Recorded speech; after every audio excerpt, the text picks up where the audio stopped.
बिस्मिल्लाहिर्रहमानिर्रहीम। 2 कप मैदा ले, अजवाइन और नमक शामिल करें, ऑयल शामिल करें। पानी लगाते हुए समोसे के लिए हाथ से जो रेडी कर लें। डो को ऑयल से ग्रीस कर कवर करें, साइड पर रखने तक अच्छे तरीके से सेट हो जाए।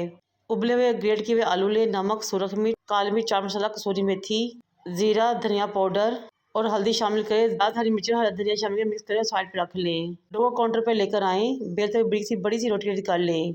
कटर की मदद 3 इंच के फासले पे काट लगाए तमाम डो को।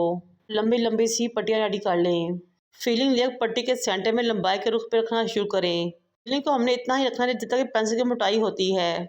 दूसरे किनारे पे पानी को अप्लाई करें और दूसरी तरफ से उठाकर इसको फोल्ड करते हुए ज़बरदस्त सा रोल रेडी कर लें। को क्लोज करें और फोल्ड करते हुए स्पाइडर वेब सा रेडी कर लें। क्रिस्पी और मज़ेदार स्पाइडर वेब समोसे रेडी हो चुके हैं। मीडियम फ्लेम पे 8 से 10 मिनट के लिए फ्राई करें। क्रिस्पी गोल्डन हो जाए तो इनको निकालें, डिश आउट करें, सर्व करें। और मेरे चैनल को सब्सक्राइब भी कर दें।